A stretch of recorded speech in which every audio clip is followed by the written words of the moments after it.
बिहार के पूर्व उप मुख्यमंत्री, बीजेपी के वरिष्ठ नेता, राज्यसभा के सांसद, विधान परिषद के मेंबर, विधायक, लोकसभा के सदस्य, जिस व्यक्ति ने चारों सदनों में जाकर काम किया हो, उसकी अंतिम इच्छा शायद अधूरी रह गई।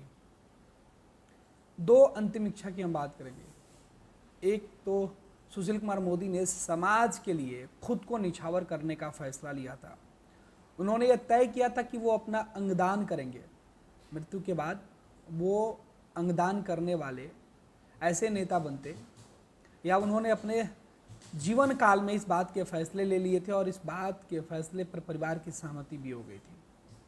लेकिन जिस रोग से सुशील कुमार मोदी जूझ रहे थे, परिवार के लोग चाहते थे कि उनके आँखों को और शरीर के कुछ दूसरे हिस्से दान दिया जाए। लेकिन सुशील कुमार मोदी की वो अंतिम इच्छा थी जो अधूरी रह गई। दिल्ली एम्स के डॉक्टर और पटना आईजीएमआई, पटना के जो चिकित्सक थे, उन्होंने इस गंभीर बीमारी से निधन के बाद देह दान करने की सलाह परिवार के लोगों को नहीं दिया। सुशील कुमार मोदी की अंतिम इच्छा को मेडिकल कंडीशन में बताते हुए उसे रोक दिया गया। तो सुशील कुमार मोदी की जो अंतिम इच्छा जो थी ना, वो पूरी नहीं हो पाई।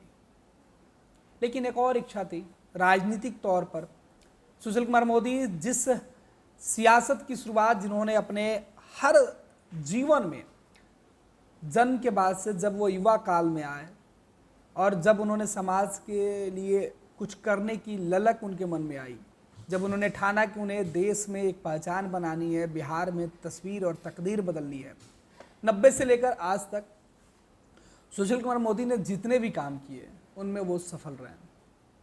तमाम उतार चढ़ाव देखने के बावजूद सुशील कुमार मोदी चाहते थे कि बिहार में भाजपा की अपने दम पर, अपने बहुमत के दम पर सरकार बने, उनका बीजेपी का मुख्यमंत्री बने। वो उनकी इच्छा पूरी नहीं हो पाई।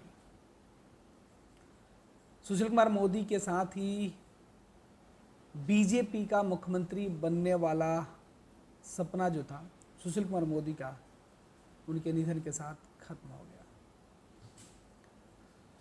सुशील कुमार मोदी देश के उन नेताओं में शुमार है जिन्होंने हर सदन में काम किया। 1990 से अपने सियासत में एक महत्वपूर्ण जिम्मेवारियों का निर्वहन करने वाले सुशील कुमार मोदी 2024 के चुनावी साल में अंतिम यात्रा पर निकल गया। सुशील कुमार मोदी के लिए शब्द और उनकी चर्चा जितने लोग कर रहे हैं ना, हर किसी के पास यादों में सुशील कुमार मोदी बसे हैं, रचे हैं। सुशील कुमार मोदी एक पूरे किताब है जीवन के लिए। जितनी बार पढ़िएगा कुछ नए शब्द, कुछ नई जानकारियां निकल के सामने आएंगी। अखबारों के पन्ने में, अखबारों के पन्नों पर, किताबों के पन्नों पर सुशील कुमार मोदी के बारे में जितनी बातें लिखी गई है, जितनी बातें बोली जा रही है, जितनी बातें सुनी और सुनाई जा रही है, सुशील कुमार मोदी का व्यक्तित्व तो उससे भी आगे का है। आज भले ही करिश्माई नेतृत्व वाले वो नेता हमारे बीच नहीं है, जादुई करिश्मा कह सकते हैं। सुशील कुमार मोदी को समाज के अंदर अच्छी और बुरी बातों का इल्म इतना ज़्यादा था कि वो अपने विरोधियों की भी अच्छी बातों की सराहना किया करते थे। बिहार में शराबबंदी का फैसला जब नीतीश कुमार ले रहे थे, उस वक्त सुशील कुमार मोदी विपक्ष में खड़े थे। लेकिन राजनीतिक बंदिशों को तोड़कर वो नीतीश कुमार के साथ तब जाकर हाथ मिला लिए जब नीतीश कुमार सुशील कुमार मोदी के कहने पर बिहार में संपूर्ण नशाबंदी के पहल कर रहे थे। सुशील कुमार मोदी के ऊपर बीजेपी में रहते हुए कई बार आरोप भी लगे, कई बार प्रशंसा भी हुई। जब पहली बार नीतीश कुमार के साथ सुशील कुमार मोदी सरकार में आए, उप मुख्यमंत्री बने, काम किए, तब खूब सराहना हुई। लेकिन कभी उन्होंने नीतीश कुमार के ईगो के आगे पार्टी और खुद का टकराहट उन्होंने नहीं दिखाया। और यही वजह है कि नीतीश कुमार काफ़ी जो है कॉन्फिडेंस के साथ उनके साथ सरकार चलाते रहे और उनकी यह कमी नीतीश कुमार को हमेशा खलती रही है। खुद मुख्यमंत्री कह चुके हैं। ये सुशील कुमार मोदी की उपलब्धि थी, जिन्होंने कहा कि सरकार में काम करने का मतलब टकराहट करना नहीं होता है, अहम लाना नहीं होता है, बल्कि काम मुख्यमंत्री करते हैं तो उनके साथ डिप्टी सीएम जो होते हैं या दूसरे मंत्री होते हैं, उनका दायित्व होता है सरकार के मुखिया के साथ खड़े होकर विकास के लिए काम करना। ये सुशील कुमार मोदी की सोच थी। हालांकि समय समय पर सुशील कुमार मोदी के ऊपर बीजेपी के अंदर खुद के लोगों ने सवाल उठाया, लेकिन उन तमाम आरोपों के बीच सुशील कुमार मोदी अकेले ही अपने दम पर आगे बढ़ते रहे। सुशील कुमार मोदी वो शख्स जिसने अपने दम पर अकेले सरकार बदलकर नई सरकार बनाने की हौसला, हिम्मत, जज्बा रखा था और उन्होंने करके दिखा दिया। 2015 में जब महागठबंधन की सरकार बनी, नीतीश कुमार बीजेपी को छोड़कर राष्ट्रीय जनता दल कांग्रेस के साथ सरकार बना रहे थे, तब सुशील कुमार मोदी विरोध में खड़े थे। लेकिन तकरीबन 18 महीने बाद ही सुशील कुमार मोदी अकेले अपने दम पर जब वो फैसला लिए कि बिहार में नीतीश कुमार के खिलाफ और तेजस्वी यादव और लालू यादव के खिलाफ अब उनको कुछ करना है, तो वो पीछे हटकर नहीं देखे। पार्टी उनके साथ खड़ी नहीं थी, लेकिन सुशील कुमार मोदी अकेले ही अचानक एक प्रेस कॉन्फ्रेंस करते हैं और लालू परिवार के ऊपर एक बड़ा खुलासा होता है। दरअसल पटना में बनने वाले बिगेस्ट मॉल की मिट्टी से पटना जू में उस मिट्टी को भरा जा रहा था और ये सबसे बड़ा घोटाला सुशील कुमार मोदी ने उजागर किया। मुझे याद है कि उस वक्त महागठबंधन की सरकार में भूचाल आ गया था, हर कोई परेशान था, आखिर ये कैसे संभव है, लेकिन ये सुशील कुमार मोदी कर दिए। उसके बाद तो लालू प्रसाद यादव के खिलाफ सुशील कुमार मोदी का प्रेस कॉन्फ्रेंस का जो सिलसिला शुरू हुआ वो सरकार बदलने तक जारी रहा। 44 प्रेस कॉन्फ्रेंस और सरकार से राष्ट्रीय जनता दल की विदाई। 5 अप्रैल 2017 का वो पहला प्रेस कॉन्फ्रेंस जिसमें उन्होंने मिट्टी घोटाले की सबसे पहले पर्दाफाश किया। उसके बाद प्रेस कॉन्फ्रेंस करने का सिलसिला और लालू प्रसाद यादव के परिवार और उनके परिवार के लोगों के बीच, उनके रिश्तेदारों के बीच, उनके जानने वाले लोगों के बीच दान, जमीन, संपत्ति, लेन देन, लाभ और हानि का सिलसिला शुरू हुआ। सुशील कुमार मोदी ने तो लालू प्रसाद यादव के ऊपर किताब ही लिख दिया, लालू चालीसा। सुशील कुमार मोदी एक ऐसे शख्स थे जिन्होंने लालू प्रसाद यादव को लालू प्रसाद यादव से बेहतर समझा था, उस पूरे परिवार को जाना था। और अंत में प्रेस कॉन्फ्रेंस करते हुए लालू प्रसाद यादव के खिलाफ 26 जुलाई 2017 को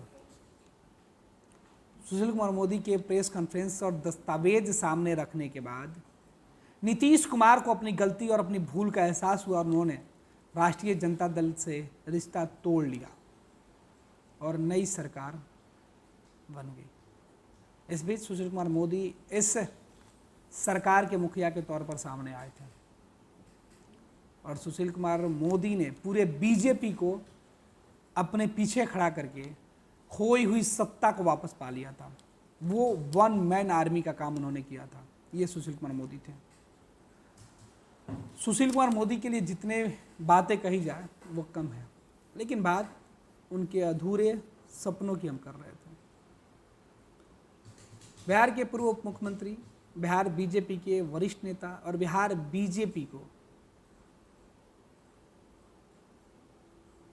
उस मुकाम तक पहुंचाने वाले उस कर्मठ नेता की हम चर्चा कर रहे हैं जिनकी अंतिम इच्छा अधूरी रह गई, देहदान नहीं कर पाए सुशील कुमार मोदी। सुशील कुमार मोदी ने अपने जीवन काल में यह फैसला ले लिया था कि वो मृत्यु के बाद अपने शरीर को समाज के लिए दान कर देंगे। मेडिकल कॉलेज के जो नए विद्यार्थी होंगे उनके शरीर पर रिसर्च करेंगे, सीखेंगे, पढ़ना सीखेंगे। लेकिन उनकी ये अंतिम इच्छा इसलिए अधूरी रह गई क्योंकि वो जिस कैंसर रोग से पीड़ित थे उसमें डॉक्टरों ने इस बात की सलाह परिवार के लोगों को नहीं दी। हालांकि परिवार के लोगों की इच्छा थी कि सुशील कुमार मोदी की अंतिम इच्छा पूरी की जाए। दधीची देहदान समिति बिहार के संस्थापक और मुख्य संरक्षक सुशील कुमार मोदी का अंगदान का जो संकल्प था वो कैंसर के कारण पूरा नहीं हो सका। पूरा परिवार कार्निया और देहदान के लिए तैयार था ताकि उनकी अंतिम इच्छा पूरी की जा सके। लेकिन एम्स दिल्ली के डॉक्टरों से पूछने पर उन्होंने सुझाव दिया कि कैंसर की स्थिति में न तो कॉर्निया और न ही शरीर का उपयोग चिकित्सकीय शिक्षण के लिए किया जा सकता है, अतः देहदान व्यर्थ है। पटना के IGIMS की भी यही राय थी। इस कारण सुशील कुमार मोदी का देहदान संभव नहीं हो सका।